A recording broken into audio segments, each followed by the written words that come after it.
Technique ক্লাসে তোমাদের সকলকে স্বাগত। আজকের আমাদের আলোচ্য বিষয় 2026 সালের সপ্তম শ্রেণীর প্রথম পর্যায়ক্রমিক মূল্যায়নের পরিবেশ ও বিজ্ঞানের চ্যাপ্টার ওয়াইজ সাজেশান।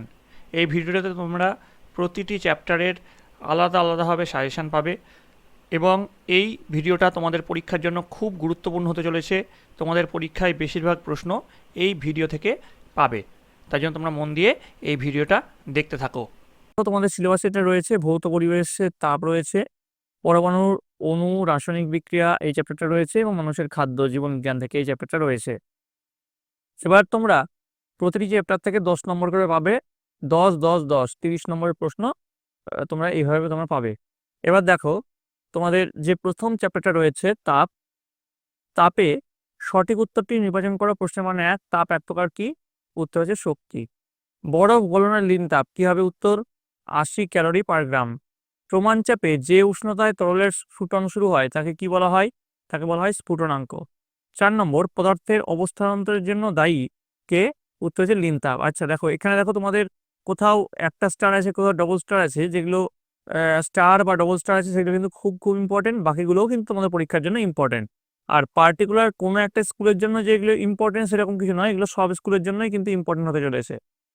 দেখো, 5 নম্বরটা খুব ইম্পর্টেন্ট, সেলসিয়াস ও ফারেনহাইট স্কেলের মধ্যে সম্পর্ক। উত্তর লিখবে C/9 = F-32/9। 6 নম্বর, হাতে স্পিরিট ঢালে ঠান্ডা লাগার কারণ কোন ঘটনা? উত্তর হচ্ছে বাষ্পীভবন। পরেরটা দেখো, ফারেনহাইট স্কেলে বিশুদ্ধ জলের স্ফুটনাঙ্ক কত? উত্তর হচ্ছে 212°C। নেক্সট দেখো, 212°F। 8 নম্বর, স্নান করার পর পাখা চালিয়ে নিচে দাঁড়ালে উত্তর কি হবে? ঠান্ডা বোধ হয়। 9 নম্বর, গৃহীত বা বর্জিত তাপ মাপা হয় কোন যন্ত্রের সাহায্যে? উত্তর লিখবে ক্যালোরিমিটার। 10 নম্বর, তাপের এককটি হলো? উত্তর লিখবে জুল। শূন্যস্থান পূরণ করতে হবে। উষ্ণতা পরিমাপক যন্ত্রের নাম থার্মোমিটার। 2 নম্বরটা দেখো, খুব ইম্পর্টেন্ট, লীন তাপ পদার্থের অবস্থার পরিবর্তন ঘটায় কিন্তু উষ্ণতার পরিবর্তন ঘটায় না। তারপরটা খুবই ইম্পর্টেন্ট, বরফ গলনের লীন তাপ কত? 80 ক্যালোরি পার গ্রাম। তারপর দেখো 9C, মানে 5 × F-32, মানে এখানে F-32/9 যেটা, সেটা সি এর দিকে চলে গেল।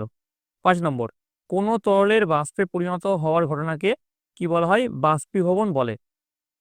তোমাদের এই যে ভিডিওটা আমি করাচ্ছি, এখান থেকে কিন্তু তোমার পরীক্ষায় অনেক কমন পাবে এবং পরীক্ষার শেষে অবশ্যই কমেন্টে জানাবে এখান থেকে কতগুলো কমন পেয়েছো। তারপরে দেখো, বাম স্তম্ভের সঙ্গে ডান স্তম্ভ মেলাতে বলেছে, প্রতিটি প্রশ্নের মান 1। দেখো, বাম স্তম্ভে কি আছে? সূর্যমুখী ফুল ফোটে, বীজের অঙ্কুরোদ্গম, বাবলা পাতা মুড়ে যায়, ধান বা গম। ডান স্তম্ভে আছে উষ্ণতার প্রভাবে হয় উষ্ণ আবহাওয়ার ফসল শীতকালে, আর ডিতে আছে রাতের বেলা।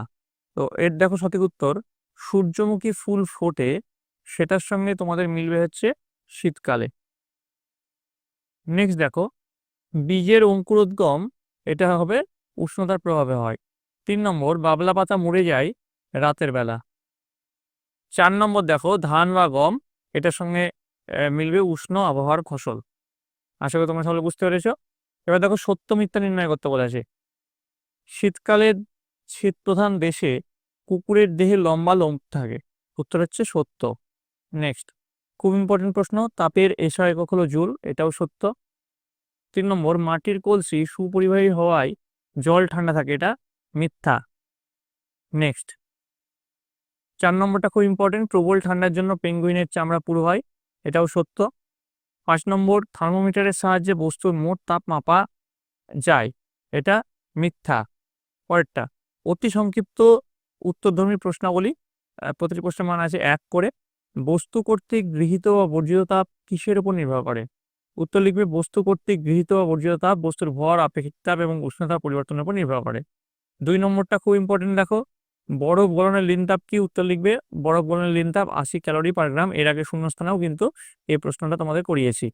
3 নম্বর, ডাক্তারি থার্মোমিটারকে ফুটন্ত জলে ডোবানো উচিত কি?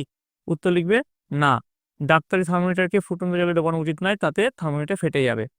4 নম্বর, কোনো বস্তুর উষ্ণতা সেলসিয়াস স্কেলে 20 ডিগ্রি বৃদ্ধি পেলে ফারেনহাইট স্কেলে উষ্ণতা কত বৃদ্ধি হবে? উত্তর লিখবে 36°F। 5 নম্বরটা খুব ইম্পর্টেন্ট, সেলসিয়াস স্কেলের দুটি স্থিরাঙ্কের মধ্যবর্তী ব্যবধান কত? উত্তর লিখবে 100°C। 6 নম্বর, ক্যালোরি ও জুলের সম্পর্ক লিখতে বলেছে, তাহলে 1 ক্যালোরি সমান 4.2 জুল, এটাও কিন্তু খুব ইম্পর্টেন্ট। 7 নম্বর, তাপমাত্রার সেন্টিগ্রেড ও ফারেনহাইট স্কেলের সম্পর্ক, এটাও ইম্পর্টেন্ট, C/5 = A-32/9। 8 নম্বর, মাটির কলসির জল ঠান্ডা থাকে কেন? উত্তর লিখবে মাটির কলসির জল বাষ্পীভবনের মাধ্যমে তাপ হারায়, ফলে জল ঠান্ডা থাকে। এবার দেখো সংক্ষিপ্ত উত্তরের প্রশ্ন, লিন তাপ কাকে বলে? জলের কঠিনীভবনের লিন তাপ 80 ক্যালোরি পার গ্রাম বলতে কি বোঝায়? তো লিন তাপের সংজ্ঞা দেখো এখানে লেখা আছে, উষ্ণতার পরিবর্তন না ঘটিয়ে কোনো পদার্থের অবস্থার পরিবর্তনের জন্য প্রয়োজনীয় তাপকে লিন তাপ বলা হয়। আর তারপরে যেটা লেখা আছে দেখো, জলের কঠিনীভবনের লিন তাপ 80 ক্যালোরি পার গ্রাম বলতে কি বোঝায়? উত্তর লিখবে জলের কঠিনীভবনের লিন তাপ 80 ক্যালোরি পার গ্রাম বলতে বোঝায় 1 গ্রাম জলকে 0 ডিগ্রি সেলসিয়াস তাপমাত্রায় বরফে পরিণত করতে 80 ক্যালোরি তাপ অপসারণ করতে হয়। 2 নম্বরটি ইম্পর্টেন্ট প্রশ্ন, হাতে স্পিরিট ঢাললে ঠান্ডা অনুভূত হয় কেন? উত্তর কি লিখবে? স্পিরিট উদ্বায়ী পদার্থ হওয়ায় হাতের উপর ঢাললে তা দ্রুত বাষ্পীভূত হয়। এই বাষ্পীভবনের জন্য প্রয়োজনীয় লিন তাপ স্পিরিট হাত থেকে সংগ্রহ করে, ফলে হাতে ঠান্ডা অনুভূত হয়। 3 নম্বরটা ইম্পর্টেন্ট প্রশ্ন, বাষ্পায়ন ও স্ফুটনের মধ্যে পার্থক্য। দেখো তোমরা এখানে পার্থক্য লিখে নেবে, বাষ্পায়ন প্রথমে পয়েন্ট দেওয়া আছে, তারপরে তোমার স্ফুটন এখানে আছে, প্রথমে বাষ্পায়ন তারপর স্ফুটন, তোমরা লিখে নেবে, ভিডিওটা না তো লম্বা হয়ে যাবে, এটা দেখে লিখে নিও। 4 নম্বর দেখো, থার্মোমিটারে পারদ ব্যবহারের সুবিধা কি কি? তো পারদ ব্যবহারের সুবিধাটা এখানে লেখানো হয়েছে, দেখো উত্তরটা লেখানো হয়েছে, তোমরা দেখে নিও। পারদ তাপের সুপরিবাহী থেকে সুবিধাদায়ক অবধি লিখে নেবে। আচ্ছা, তোমাদের এই যে প্রশ্নগুলো আমি করাচ্ছি, এগুলো কখনোই আগে বই না পড়ে করতে যাবে না।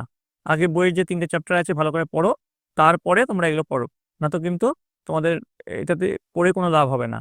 আগে বইয়ের টেক্সট বুকটা যদি ভালো করে না পড়ো, তাহলে এই সাজেশন প্রশ্ন পড়ে কোনো লাভ নেই। 5 নম্বর দেখো, জ্বর বেশি হলে কপালে জলপট্টি দেওয়া হয় কেন?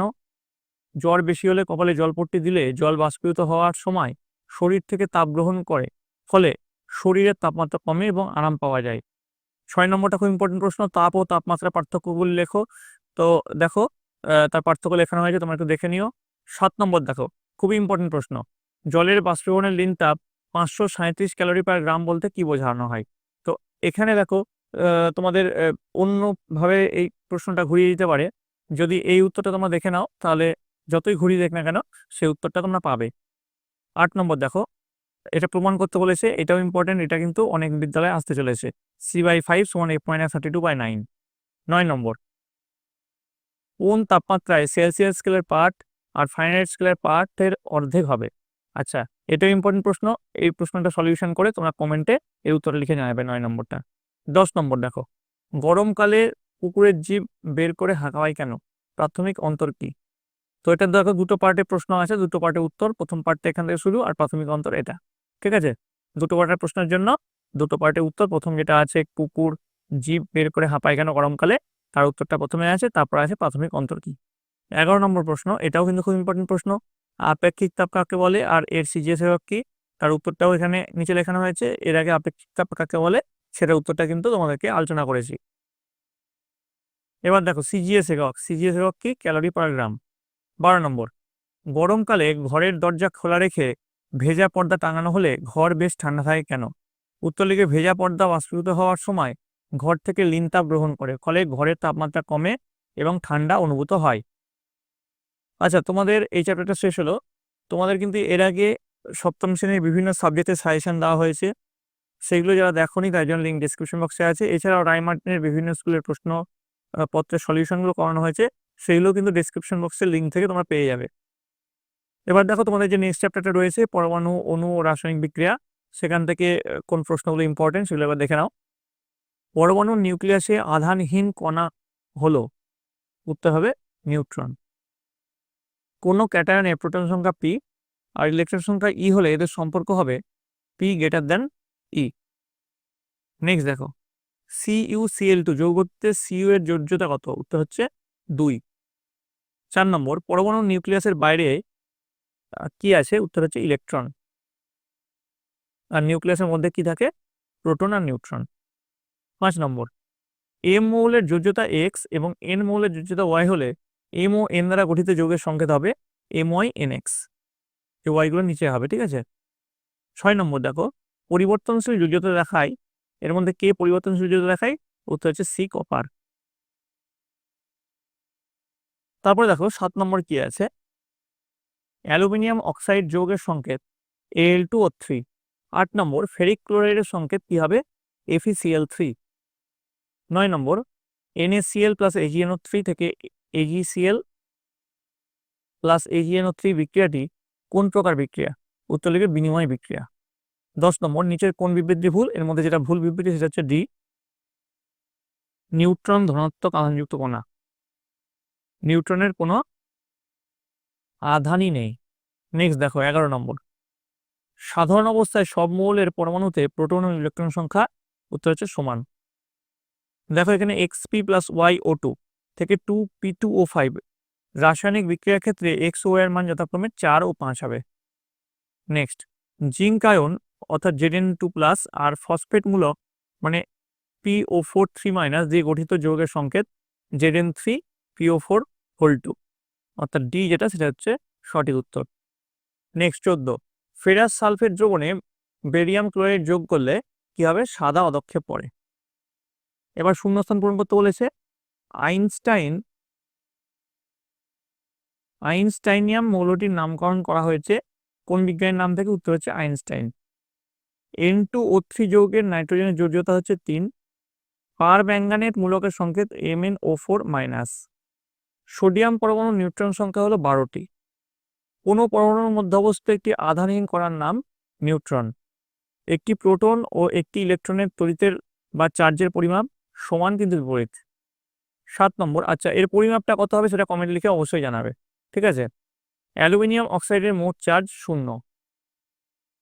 তারপরে দেখো NH4 মূলকের 1 ও SO4 মূলকের যোজ্যতা 2 হলে অ্যামোনিয়াম সালফেটের সংকেত কি হবে, NH4(2)SO4। 9 নম্বর, ফসফরাস পেন্টাক্লোরাইডের সংকেত কি, PCl5। 10 নম্বর, যে রাসায়নিক বিক্রিয়ায় একটি মৌল অন্য মৌলের যৌগ থেকে তাকে সরিয়ে সেই জায়গা নেয় তাকে ড্যাশ বিক্রিয়া বলে, উত্তর হচ্ছে প্রতিস্থাপন বিক্রিয়া। এবার দেখো বাম স্তম্ভের সঙ্গে ডান স্তম্ভ মেলাতে বলেছে। এখানে দেখো বাম স্তম্ভে কি আছে, পরমাণু, ক্যাটায়ন, প্রোটন, নিউট্রন সংখ্যা, সমষ্টি, অ্যানায়ন। ডান স্তম্ভে আছে ঋণাত্মক তড়িৎগ্রস্ত কণা, নিস্তড়িত, ধনাত্মক তড়িৎগ্রস্ত কণা, ভর সংখ্যা। তো মিলিয়ে কি হবে, পরমাণু হচ্ছে নিস্তড়িত, ক্যাটায়ন হচ্ছে ধনাত্মক তড়িৎগ্রস্ত কণা, প্রোটন ও নিউট্রন সংখ্যা সমষ্টি হচ্ছে ভর সংখ্যা, অ্যানায়ন হচ্ছে ঋণাত্মক তড়িৎগ্রস্ত কণা। এবার দেখো 2 নম্বরে দেখো বাম স্তম্ভ ডান স্তম্ভ দেখে নাও। এবার এটাকে মিল করে কি কি পাচ্ছি দেখো, বিক্রিয়ায় অংশগ্রহণকারী পদার্থ হচ্ছে বিক্রিয়ক পদার্থ। রাসায়নিক সমীকরণ থেকে জানা যায় বিক্রিয়ক ও বিক্রিয়ক পদার্থগুলির নাম। আর বিক্রিয়ায় উৎপন্ন পদার্থ হচ্ছে বিক্রিয়াজাত পদার্থ। আর রাসায়নিক সমীকরণ থেকে জানা যায় বিক্রিয়ায় তাপের উদ্ভব না শোষণ ঘটেছে, ঠিক আছে। এবার দেখো সত্য মিথ্যা নির্ণয় করতে বলেছে। প্লুটো গ্রহের নাম থেকে প্লুটোনিয়াম নামকরণটি করা হয়েছে, তো এটা সত্যতার জন্য সত্য লেখা হয়েছে। 2 নম্বরটা খুব ইম্পর্টেন্ট, ইলেকট্রনগুলি নিউক্লিয়াসকে কেন্দ্র করে মোট 7টি কক্ষপথে আবর্তন করতে পারে, সত্য। পরিবর্তনশীল যোজ্যতা সম্পন্ন মৌলটির কম যোজ্যতা সম্পন্ন যৌগটিকে ইক বলা হয়, মিথ্যা। মূলকগুলি জোটবদ্ধ অবস্থায় রাসায়নিক বিক্রিয়ায় অংশগ্রহণ করে, সত্য। নিউট্রন কণার আধান শূন্য হওয়ার ফলে পরমাণু নিঃসরিত হয়, সত্য। তো কেন হয়, নিউট্রন কণা আধান শূন্য হয়, এটি পরমাণুর মোট আধানকে প্রভাবিত করে না, ফলে পরমাণু নিঃসরিত থাকে। এবার বেমানান শব্দ এখানে খুঁজে বের করতে হবে। দেখো এই যে প্রথমে 1 নম্বর যেটা আছে তার মধ্যে বেমানান যেটা সেটা হচ্ছে পোলোনিয়াম। 2 নম্বর দেখো ক্লোরাইড, সালফেট, ব্রোমাইড এবং ফ্লোরাইড, এটার মধ্যে যেটা বেমানান সেটা হচ্ছে সালফেট। আচ্ছা আমি একটু স্পিডে এটা করাচ্ছি কেন, যেহেতু তোমাদের পরীক্ষার জন্য হাতে আর বেশি সময় নেই, ভিডিওটা স্পিডে করলে তোমাদের সময়টা কম লাগবে। দেখো এবার অতি সংক্ষিপ্ত উত্তরধর্মী প্রশ্নাবলী। প্রশ্নের মান হচ্ছে 1, পিভিসিতে পি কথাটির অর্থ কি, পলি ভিনাইল ক্লোরাইড, পি হচ্ছে পলি। 2 নম্বর খুব ইম্পর্টেন্ট প্রশ্ন, মিউরেটিক অ্যাসিডের রাসায়নিক নাম কি, হাইড্রোক্লোরিক অ্যাসিড। সংকেত লেখার কৌশলগুলি লেখো, উত্তর কি লিখবে। দেখো 3টে পয়েন্ট লিখে তোমরা লিখবে, 3টে পয়েন্ট লিখিয়ে দিয়েছি, এই 3টে পয়েন্ট লিখলেই তোমাদের হয়ে যাবে, ঠিক আছে। 4 নম্বর দেখো ক্যালসিয়াম হাইড্রোক্সাইডের জলীয় দ্রবণে লাল লিটমাস দিলে বর্ণ কি হবে, উত্তর লিখবে নীল। খুব ইম্পর্টেন্ট প্রশ্ন ছিল এটা। 5 নম্বর একটি পরমাণুর উদাহরণ দাও যার পারমাণবিক সংখ্যা ও ভর সংখ্যা সমান, উত্তর লিখবে প্রোটিয়াম। 6 নম্বর কাপড় কাজে সোডার সঙ্গে লঘু হাইড্রোক্লোরিক অ্যাসিডের বিক্রিয়ায় কোন গ্যাস উৎপন্ন হয়, উত্তর লিখবে কার্বন ডাইঅক্সাইড। 7 নম্বরটা খুব ইম্পর্টেন্ট প্রশ্ন, সোডিয়াম বাইকার্বনেট যৌগটির সংকেত লেখো, উত্তর লিখবে NaHCO3। তারপরে দেখো 8 নম্বর 3+ এবং O2- আয়ন দুটি দ্বারা গঠিত যৌগের সংকেত কি হবে? উত্তর লিখবে Fe2O3। 9 নম্বর, একটি বিনিময় বিক্রিয়ার উদাহরণ দাও। উত্তর লিখবে AgNO3 প্লাস NaCl থেকে AgCl প্লাস NaNO3। 10 নম্বরটা খুব ইম্পর্টেন্ট প্রশ্ন। A+B+C এর রাসায়নিক বিক্রিয়াতে বিক্রিয়াত পদার্থ সংখ্যা কটি? উত্তর লিখবে দুটো। তারপর দেখো 11 নম্বরটা শূন্যস্থান দিয়েছে, তো এটার জন্য সঠিক উত্তর হবে 2NaOH প্লাস H2SO4 থেকে Na2SO4 প্লাস 2H2O। কোন মৌলের পরিবর্তনশীল যোজ্যতা দেখা যায়? উত্তর হচ্ছে আয়রন। আচ্ছা, এখানে কি ধরনের বিক্রিয়া? এই বিক্রিয়াটা কি ধরনের বিক্রিয়া জানতে চাইছে? উত্তর লিখবে প্রতিস্থাপন বিক্রিয়া। সংকেত লিখতে বলেছে, খুব ইম্পর্টেন্ট প্রশ্ন। কাপড় কাচা সোডা, এটা হচ্ছে Na2CO3, 10H2 আর কলিচুনের সংকেত দেখে নাও CaO। 14 নম্বর যে প্রশ্নটা রয়েছে এটাও খুব ইম্পর্টেন্ট। তো এটা যেটা উত্তর সেটা হচ্ছে CH4। এখানে দেখো উত্তরটা এই সাইডে হয়ে গেছে, CH4 plus 2O2 CO2 plus 2H2O। 15 নম্বরটা, FeCl3-তে ধাতুর যোজ্যতা কত? উত্তর হচ্ছে 3। 16 নম্বর, কিউপিক ক্লোরাইড দ্রবণে দস্তা যোগ করলে কি ঘটবে? তামা অধক্ষিপ্ত হয় এবং জিঙ্ক ক্লোরাইড দ্রবণ উৎপন্ন হয়। 17 নম্বর, Ag দ্বারা কোন মৌলকে প্রকাশ করা হয়? উত্তর লিখবে সিলভার। 18 নম্বর, সোডিয়াম সালফাইড বা Na2S এর সালফাইড মূলকের যোজ্যতা কত? উত্তর লিখবে 2। 19, মোট চার্জ শূন্য করে তোমাদের চার্জ শূন্য করে Ai3+ আর O2- দ্বারা গঠিত যৌগের সংকেত হচ্ছে Al2O3। এবার দেখো 20 নম্বর প্রশ্ন খুব ইম্পর্টেন্ট, এর উত্তরটা হচ্ছে H2SO4। 21 নম্বর প্রশ্নটাও ইম্পর্টেন্ট আছে, দেখো এর সমতা বিধানের উত্তর কি কি আছে দেখো, 3Fe প্লাস 4H2 থেকে Fe3O4 প্লাস 4H2। 22 নম্বর কি ধরনের বিক্রিয়া জানতে চেয়েছে? এই বিক্রিয়াটি হচ্ছে প্রতিস্থাপন বিক্রিয়া। আশা করি দেখে নিয়েছি, আমি আর পড়লাম না, পড়লে কিন্তু ভিডিওটা লম্বা হয়ে যাবে, যথেষ্ট ভিডিওটা লম্বা হচ্ছে। এবার দেখো সংক্ষিপ্ত উত্তরধর্মী প্রশ্ন, প্রশ্নের মান 3। এবার এই যে মৌলগুলো আছে এই মৌলগুলো চিহ্ন লিখতে বলেছে। সিলভারের চিহ্ন Ag, বেরিয়ামের চিহ্ন Ba, সিলিকনের চিহ্ন Si। 2 নম্বর, পরমাণুর ভর সংখ্যা কাকে বলে? আর পারমাণবিক সংখ্যা ও ভর সংখ্যার মধ্যে সম্পর্ক কি? তো দেখো এর উত্তরটা এখানে লেখানো হয়েছে। পরমাণুর ভর সংখ্যা হলো পরমাণুর নিউক্লিয়াসের প্রোটন ও নিউট্রনের মোট সংখ্যা, আর ভর সংখ্যা মানে হচ্ছে প্রোটন সংখ্যা প্লাস নিউট্রন সংখ্যা। 3 নম্বর প্রশ্ন খুব ইম্পর্টেন্ট, আয়ন কাকে বলে? এর উত্তরটা লেখানো হয়েছে, এবার দেখে নিও। 4 নম্বর প্রশ্ন হচ্ছে মূলক কাকে বলে? এর উত্তরটা দেখো এখান থেকে শুরু হয়েছে, এবার দেখে নিও। ঠিক আছে, খুব ইম্পর্টেন্ট প্রশ্ন। যোজ্যতা কাকে বলে? এটাও খুব ইম্পর্টেন্ট প্রশ্ন, উত্তর লেখানো হয়েছে দেখো। 6 নম্বর, H2 plus Cl2 plus 2HCl এই সমীকরণ থেকে কি বিষয় জানা যায়? সেটাও এখানে লেখানো হয়েছে, আশা করি তোমরা সকলে দেখতে পাচ্ছ। 7 নম্বর দেখো, একটি পজিটিভ এবং একটি নেগেটিভ তড়িৎধর্মী মূলকের উদাহরণ দাও ও একটি করে যৌগের নাম লেখো।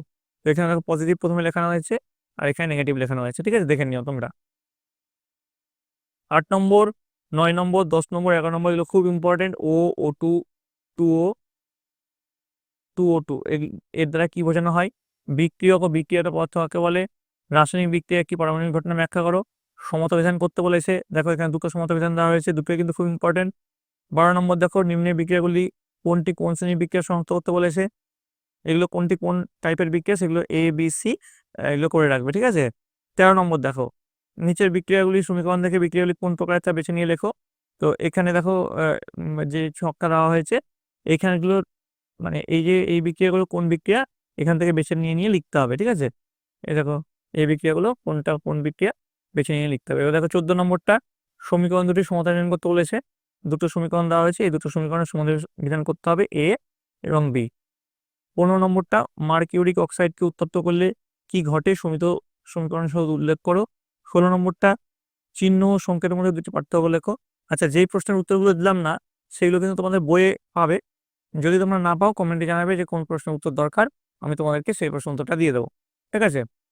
প্রশ্ন লিখে অবশ্যই জানাবে, আমি না তো বুঝতে পারবো না যে কত নম্বর প্রশ্ন হয়ে লিখবে না, প্রশ্নটা টাইপ করে লিখবে যে এই প্রশ্নের উত্তর দরকার, আমি সে কমেন্টে তোমাদের সেই উত্তরটা তোমার দিয়ে দেবো। এবার দেখো রচনাধর্মী প্রশ্নের মান আছে 5।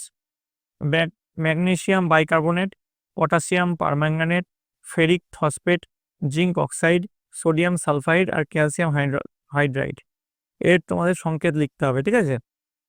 এবার সমতা বিধান করতে বলেছে, দেখো এখানে প্রথমে A, B দুটো সমতা বিধান তোমাদের করতে বলেছে।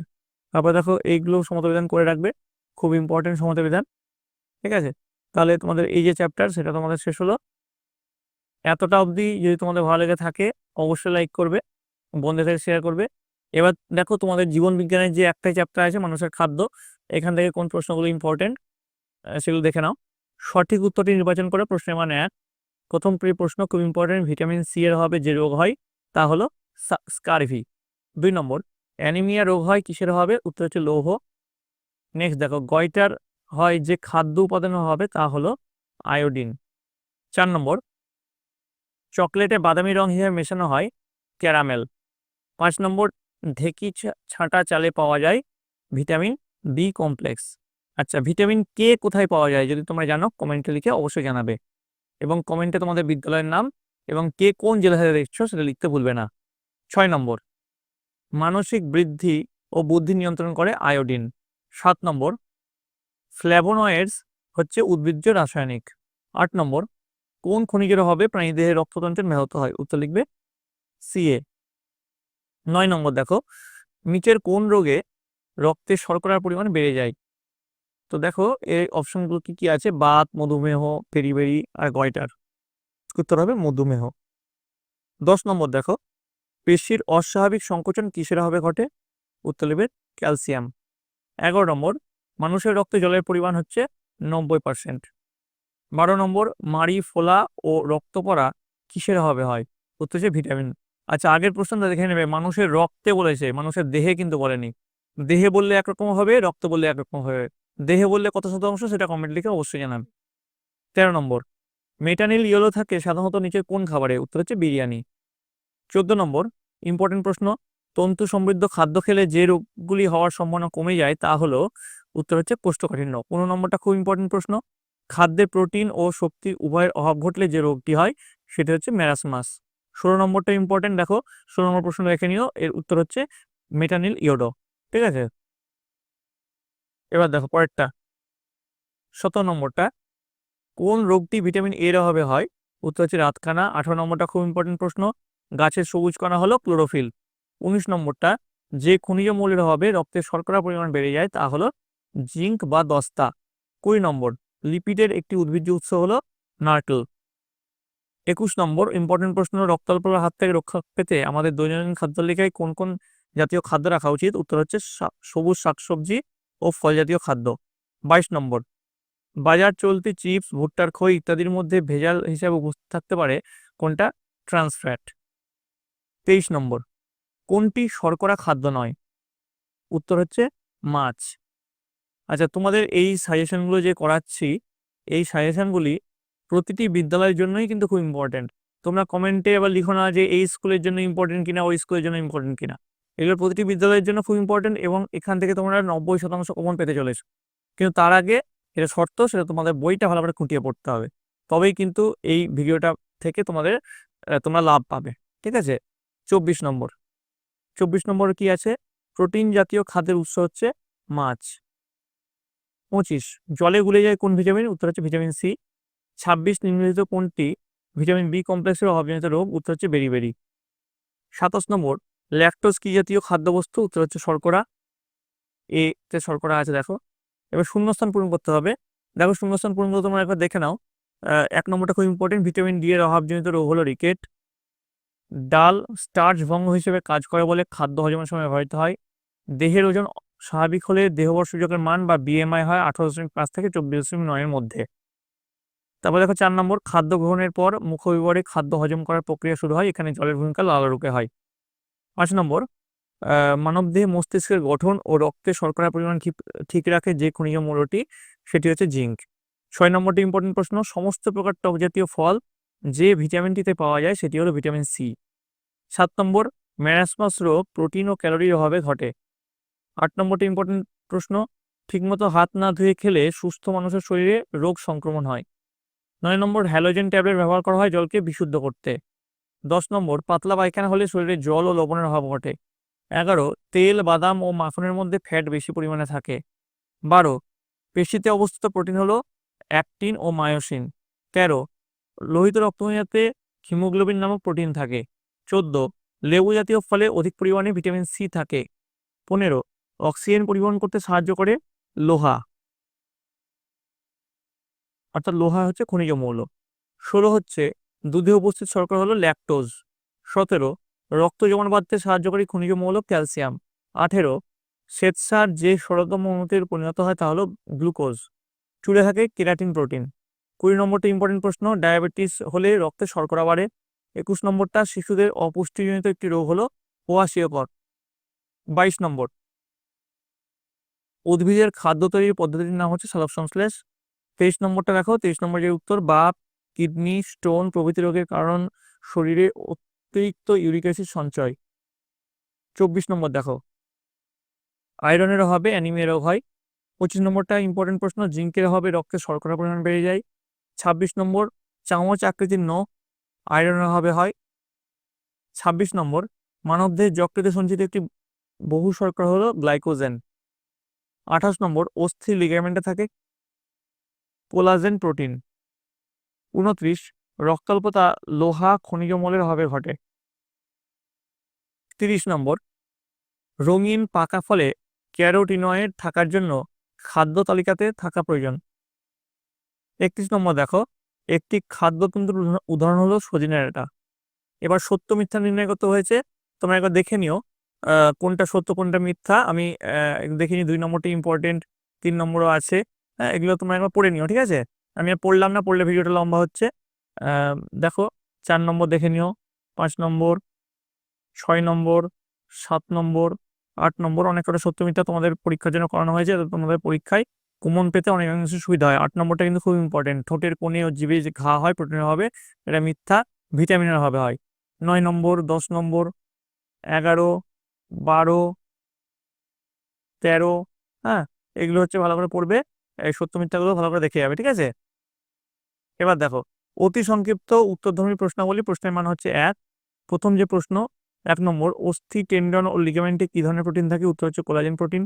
2 নম্বর ক্রোমোপ্লাস্টিডের কাজ কি? উত্তর লিখবে ক্রোমোপ্লাস্টিডের কাজ হলো ফুল ও ফলের বর্ণ গঠন করা, যা পরাগযোগে সাহায্য করে। 3 নম্বর কোনো কারণে গ্লুকোজ যদি কোষে প্রবেশ করতে না পারে তাহলে কি সমস্যা দেখা যায়? উত্তর লিখবে ডায়াবেটিস। 4 নম্বর খুব ইম্পর্টেন্ট প্রশ্ন, জিঙ্ক মানবদেহে কি কাজ করে? উত্তর লিখবে জিঙ্ক মানবদেহে মস্তিষ্কের গঠনে সাহায্য করে। 5 নম্বর জলের দ্রাব্য একটি ভিটামিনের নাম উল্লেখ করো। উত্তর লিখবে ভিটামিন বি কমপ্লেক্স। 6 নম্বরটা ইম্পর্টেন্ট প্রশ্ন, বিভিন্ন খাবারে উপস্থিত ফাইটোকেমিক্যালস আমাদের কিভাবে সাহায্য করে? তো দেখো এর উত্তরটা এখানে লেখানো হয়েছে, তোমরা একবার দেখে নিও, ঠিক আছে, আমি আর পড়লাম না। 7 নম্বর কোন প্রকার খাদ্যে পুষ্টিগুণ সবচেয়ে বেশি? উত্তর হচ্ছে ফ্যাট জাতীয় খাদ্যে। তারপরে দেখো তোমাদের যে পরের প্রশ্ন, 8 নম্বর যে প্রশ্ন, খুব ইম্পর্টেন্ট প্রশ্ন, শরীরে ভিটামিন ডি এর অভাব হলে কি ঘটে? উত্তর হচ্ছে রিকেট রোগ হয়। 9 নম্বরটা খুব ইম্পর্টেন্ট, একটি প্রক্রিয়াজাত খাদ্য একটি সংশ্লেষিত খাদ্যের নাম লেখো। তো প্রক্রিয়াজাত খাদ্য হচ্ছে চিপস, আর সংশ্লেষিত খাদ্য হচ্ছে ভিটামিন ট্যাবলেট, ঠিক আছে। নেক্সট দেখো 10 নম্বর কোন লক্ষণগুলি দেখে তুমি বুঝবে যে একটি শিশু কোয়াশিয়কর রোগে আক্রান্ত হয়েছে? উত্তর দেখে নিও, কোয়াশিয়কর রোগে আক্রান্ত শিশুর পেট ফুলে যায়, চামড়া ফ্যাকাশে হয়ে যায় এবং চুল লালচে হয়ে যায়, চোখগুলি ঠিকরে বেরিয়ে আসে। 11 নম্বরটা খুব ইম্পর্টেন্ট প্রশ্ন এবং অনেক স্কুলেই এই প্রশ্নটা কিন্তু আসতে চলেছে, স্নেহ পদার্থের দ্রাব্য ও ভিটামিনগুলি কি কি? উত্তর লিখবে ভিটামিন এ, ডি, ই, কে। 12 নম্বর সালোকসংশ্লেষের জন্য প্রধান কোন কোন উপাদান আবশ্যিক? উত্তর লিখবে কার্বন ডাইঅক্সাইড, জল, সূর্যালোক, ক্লোরোফিল। 13 নম্বরটা ডাল ও সয়াবিনে কোন খাদ্য উপাদানটি অধিক পরিমাণে থাকে? উত্তর হচ্ছে প্রোটিন। 14 অ্যানিমিয়া বা রক্তাল্পতা দেখা যাচ্ছে হবে? উত্তর লিখবে আয়রনের অভাবে। 15 নম্বরটা দেখে নাও, পেশির সংকোচন স্বাভাবিক রাখতে সাহায্য করে কোন খনিজ মৌল? উত্তর লিখবে ক্যালসিয়াম। 16 একজন মানুষের শরীরে কত ভাগ জল থাকে? 60 থেকে 70 ভাগ। এর আগেই তোমাদের আমি বললাম রক্তে কত ভাগ জল থাকে আর শরীরে কত ভাগ জল থাকে, প্রশ্নটা ভালো করে দেখে নিবে, দিয়ে লিখবে। 17 খুব ইম্পর্টেন্ট প্রশ্ন, প্রোটিনের প্রধান পুষ্টিগত গুরুত্ব কি? উত্তর লিখবে প্রোটিন শরীরের গঠন ও বৃদ্ধিতে সাহায্য করে। 18 দাঁত ও হাড়ের গঠন মজবুত করে কোন খনিজ মৌল? উত্তর লিখবে ক্যালসিয়াম। 19 আমের আচার এবং ম্যাঙ্গো ফ্রুটির মধ্যে কোনটি প্রক্রিয়াজাত এবং কোনটি সংশ্লেষিত নির্ণয় করো? আমের আচার হচ্ছে প্রক্রিয়াজাত এবং ম্যাঙ্গো ফ্রুটি হচ্ছে সংশ্লেষিত। 20 রক্তের প্লাজমে উপস্থিত প্রোটিনের নাম কি? উত্তর হচ্ছে ফাইব্রিনোজেন, ঠিক আছে। এবার দেখো চলে আসছে 21 নম্বর প্রশ্ন, খুব ইম্পর্টেন্ট প্রশ্ন, খাদ্যে প্রোটিন ও শক্তির অভাবে শিশুদের কি রোগ হয়? উত্তর লিখবে কোয়াশিয়কর ও মেরাসমাস। 22 নম্বরটা আমি আর পড়লাম না, আমাদের মস্তিষ্কের মধ্যে থাকা তরলটি কি নামে পরিচিত? উত্তর হচ্ছে সেরিব্রোস্পাইনাল ফ্লুইড। এবার দেখো পরেরগুলো দেখে নাও, আমি আর পড়ছি না। 25 দেখে নেবে, 26 দেখে নেবে, 27 দেখে নেবে, এগুলো কিন্তু সবকটাই ইম্পর্টেন্ট প্রশ্ন। স্টার মানেই যে শুধু ইম্পর্টেন্ট, এগুলো ইম্পর্টেন্ট না তাই নয়, স্টারগুলো বেশি ইম্পর্টেন্ট, ডবল স্টার হচ্ছে তার থেকেও বেশি ইম্পর্টেন্ট। 29 নম্বর দেখে নিও। 30 নম্বরটা ইম্পর্টেন্ট দেখে নাও, ভিটামিন কে এর একটি কাজ লিখতে বলেছে, রক্ত সঞ্চালিত সাহায্য করা। 31 নম্বর, 32 নম্বর এগুলো দেখে নিও। 33 নম্বর প্রশ্ন দেখে নিও। 34 নম্বর দেখে নিও।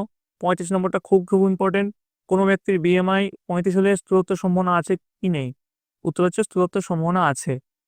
এবার দেখো সংক্ষিপ্ত উত্তরধর্মী প্রশ্ন, প্রশ্নের মান হচ্ছে 2। প্রথমটা ইম্পর্টেন্ট প্রশ্ন আছে, অধিক স্থূলত্বের কারণে কোনো ব্যক্তির ক্ষেত্রে ঘটে যাওয়া এমন দুটি সমস্যা উল্লেখ করো। উত্তর লিখবে হৃদরোগ আর ডায়াবেটিস। 2 নম্বর, একজন রাতকানা রোগীকে তুমি কোন কোন ধরনের খাদ্য খেতে বলবে? উত্তর লিখবে গাজর, পালং শাক, মিষ্টি আলু। 3 নম্বর, তেলে বা ফ্যাটে দ্রবণীয় দুটি ভিটামিন নাম লেখো। উত্তর লিখবে ভিটামিন এ আর ভিটামিন ডি। পরেরটা দেখো, তন্তু সমৃদ্ধ খাবার খেলে কোন কোন রোগের সম্ভাবনা কমে যায়? উত্তর লিখবে হৃদরোগ, ডায়াবেটিস, কোষ্ঠকাঠিন্য। 5 নম্বর, তাড়াতাড়ি বুড়ো হওয়া আটকায়, হাড়কে শক্ত করে, ক্যান্সার হওয়ার সম্ভাবনা কমায় যে খাদ্য উপাদান এই কাজগুলি করে তার দুটি যৌগের নাম লেখো। উত্তর লিখবে ভিটামিন ডি আর ক্যালসিয়াম। 6 নম্বর, তোমার শরীরে শর্করার পরিমাণ বেড়ে গেলে কি কি সমস্যা হতে পারে? উত্তর লিখবে ডায়াবেটিস, হৃদরোগ, কিডনির রোগ। 7 নম্বর, প্রাকৃতিক ও প্রক্রিয়াত এই দুটি খাদ্যের মধ্যে কোন খাদ্যটি গ্রহণের যোগ্যতা তোমার বেশি বলে মনে হয়? উত্তর লিখবে প্রাকৃতিক খাদ্য। 8 নম্বরটা খুব ইম্পর্টেন্ট, ফাইটোকেমিক্যাল জাতীয় খাদ্যের 4টি উপকারিতা লেখো। উত্তর লিখবে রোগ প্রতিরোধ ক্ষমতা বৃদ্ধি করে, ক্যান্সার প্রতিরোধ করে, হৃদরোগ প্রতিরোধ করে, বার্ধক্য রোধ করে। 9 নম্বরটা ভিটামিন বি কমপ্লেক্সের অভাবজনিত দুটি উপসর্গের নাম লেখো। উত্তর লিখবে বেরিবেরি আর পেলেগ্রা। 10 নম্বরটাও খুব ইম্পর্টেন্ট, কোয়াশিওকর ও প্যানাসপিরোকার পার্থক্য কি? দেখে নেবে পার্থক্যটা কি আছে। 11 নম্বরটা খুব ইম্পর্টেন্ট প্রশ্ন, বিএমআই এর পুরো নাম কি? বিএমআই এর মান কিভাবে গণনা করা হয়? ঠিক আছে, এটাও কিন্তু খুব ইম্পর্টেন্ট প্রশ্ন। এবার চলে আসবো পরবর্তী প্রশ্ন, 12 নম্বর প্রশ্ন, ভিটামিন ডি এর দুটি উৎস এবং কাজ লেখো। উৎস কি কি আছে? দুধ, ডিম, সূর্যের আলো। আর কাজ হচ্ছে হাড়ের গঠন মজবুত করে। এবার দেখো তোমাদের চলে আসছি পরেরটা দেখো, 13 নম্বর, ভিটামিন ই এর যে কোনো দুটি কাজ লেখো। খুব ইম্পর্টেন্ট প্রশ্ন। 14 নম্বরটাও ইম্পর্টেন্ট, বাড়িতে পানীয় জল পরিশোধন করার জন্য দুটি উপায় উল্লেখ করো। 15 নম্বর, অস্থিসন্ধিতে কি প্রকার তরল থাকে? এই তরল কি কাজে লাগে? উত্তরগুলো দেখে নিও, উত্তরগুলো নিচে লেখানো হয়েছে। 16 নম্বর, ভিটামিন সি এবং ভিটামিন এর অভাবজনিত রোগের নাম লেখো। উত্তর হচ্ছে স্কারভি, রাতকানা। তারপরে দেখো পরেরটা, একজন ব্যক্তির ওজন 60 কেজি, উচ্চতা 1.5 মিটার, ওই ব্যক্তিদের বিএমআই নির্ণয় করো। এভাবে বিএমআই নির্ণয়ের কিন্তু অনেক অঙ্কই তোমাদের আসতে পারে, ঠিক আছে, এর ডেটাগুলো চেঞ্জ করে দিতে পারে। 18 নম্বর, জীবদেহে জলের ভূমিকা লিখতে বলেছে দুটো, এখানে দুটো ভূমিকা লেখানো হয়েছে, পরিপাকে সাহায্য করে, তাপমাত্রা নিয়ন্ত্রণ করে। 19 নম্বর ইম্পর্টেন্ট প্রশ্ন, কুয়াশিকর রোগের লক্ষণগুলি লিখতে বলেছে। উত্তরে পেট ফোলা, চামড়া ফ্যাকাশে হয়ে যাওয়া, চুল লালচে হয়ে যাওয়া, এগুলো হচ্ছে লক্ষণের। 20 নম্বর দেখো, এই তন্তু সমৃদ্ধ খাবার খেলে কোন কোন রোগ হওয়ার সম্ভাবনা কমে যায় সে লিখতে বলেছে। 21 নম্বর, কার্বোহাইড্রেট জাতীয় দুটি দানাশস্যের নাম লেখো। 22 নম্বর, মুড়ি, ছানা, পেয়ারা, কোল্ড ড্রিঙ্কস, চকোলেট, শসা এগুলোর মধ্যে কোনটি প্রক্রিয়াত, কোনটি কৃত্রিম খাবার লেখো। তো এর মধ্যে দেখো প্রক্রিয়াত খাবার হচ্ছে মুড়ি, চকলেট, কৃত্রিম খাবার হচ্ছে কোল্ড ড্রিঙ্কস। নেক্সট 23, লিপিডের দুটি প্রাণীজ এবং দুটি উদ্ভিজ্জ উৎসের নাম লিখতে বলেছে। প্রাণীজ উৎস হচ্ছে মাছের তেল, ডিম, উদ্ভিজ্জ উৎস হচ্ছে সয়াবিন তেল, বাদাম। 24, খনিজ মূল্যের অভাবে শরীরে কি কি সমস্যা দেখা দিতে পারে? উত্তর কি লিখবে দেখো, রক্তাল্পতা, হাড়ের দুর্বলতা, স্নায়ুর সমস্যা। পরেরটা 25 নম্বর ইম্পর্টেন্ট প্রশ্ন, ম্যারাসমাস ও কোয়াশিকর রোগে আক্রান্ত শিশুকে দেখে তুমি কিভাবে শনাক্ত করবে কার কি রোগ হয়েছে? তো তোমাদের এর আগেই কিন্তু এই প্রশ্নটা করিয়েছি, একবার তো দেখে নাও। ইম্পর্টেন্ট প্রশ্ন, ম্যারাসমাস রোগে আক্রান্ত শিশুর ওজন কম থাকে আর কোয়াশিকর রোগে আক্রান্ত শিশুর পেট ফোলা থাকে। 26 নম্বরটা দেখো, ডায়াবেটিস মিলিটাস ও বা মধুমেহ কি? ইম্পর্টেন্ট প্রশ্ন। 27 নম্বরটা, তোমার ওজন 50 কেজি, উচ্চতা 1.5 মিটার হলে তোমার বিএমআই নির্ণয় করো এবং তোমার শারীরিক অবস্থা সম্পর্কে মন্তব্য করো। এর আগে কিন্তু এরকম একটা প্রশ্ন তোমাদের দিয়েছি। এবার দেখো 28 নম্বর দেখো, গাছ খাবার তৈরি করে কিভাবে তা সংক্ষেপে লেখো। ওবেসিটি বা স্থূলতার ফলে মানবদেহে কি রোগ হতে পারে? প্রোটিনের অভাবজনিত দুটি রোগের নাম লেখো। এবার দেখো বড় যে প্রশ্ন, 3 নম্বর মান, গাছের ইম্পর্টেন্ট প্রশ্ন দেখো, গাছের খাদ্য তৈরির পদ্ধতিতে কি বলা হয়? গাছের খাদ্য তৈরির উপাদানগুলির নাম লেখো এবং কোথা থেকে তা পাওয়া যায়, 1+1। 2 নম্বরটা ইম্পর্টেন্ট, উদ্ভিদের খাদ্য তৈরির পদ্ধতিকে কি বলা হয়? খাদ্য তৈরিতে প্রয়োজনীয় 4টি উপাদানের নাম লেখো এবং তাদের উৎস লিখতে বলেছে। 3 নম্বর, ওবেসিটির কারণ ও দুটি সমস্যা উল্লেখ করো। 1.5 করে আছে এটা। মনে করো একজন শিশুর হাড় ভঙ্গুর হয়ে গেছে, ডাক্তারবাবু বললেন রক্তে ক্যালসিয়ামের অভাব আছে, তুমি এই সমস্যা কিভাবে সমাধান করবে? 5 নম্বর প্রশ্নটা খুব ইম্পর্টেন্ট প্রশ্ন। দেহে প্রোটিন জাতীয় খাদ্যের আধিক্য ও ফ্যাট জাতীয় খাদ্যের আধিক্য হলে কি রোগ সৃষ্টি হয় বা কি সমস্যা দেখা যায়? 6 নম্বর প্রশ্নও খুব খুব ইম্পর্টেন্ট। ভিটামিন যেগুলি ফ্যাটে দ্রাব্য তাদের নাম, কাজ ও অভাবজনিত লক্ষণগুলি উল্লেখ করে উৎস দেখাও। 7, একটি শিশুর ওজন 30 কেজি, উচ্চতা 2 মিটার হলে শিশুটির বিএমআই কত? জলের একটি ধর্ম লিখতে বলেছে। 8 নম্বর, কোয়াশিকর ও ম্যারাসমাস রোগের কারণ আর খাদ্যতন্তু কি? 19 নম্বর, এটা তন্তু হবে, ঠিক আছে। 9 নম্বর, এক ব্যক্তির ওজন 69.12 কেজি, উচ্চতা 107 সেন্টিমিটার হলে ব্যক্তিটির বিএমআই নির্ণয় করো। 10 নম্বরটা ইম্পর্টেন্ট, দেখে নিও প্রশ্নটা। 11 নম্বরটা ইম্পর্টেন্ট, এই রোগগুলোর কারণ লিখতে বলেছে, মেরাসমাস, প্লেগরা, রক্তাল্পতা। তারপর দেখো 5 মার্কসের প্রশ্ন, রচনাধর্মী প্রশ্নগুলো কি আছে, খুব ইম্পর্টেন্ট প্রশ্ন। সালোক সংশ্লেষ কাকে বলে? এর প্রয়োজনীয় উপাদানগুলি কি কি? এর ফলে কি কি পদার্থ উৎপন্ন হয়? 2 যোগ 2 যোগ 1।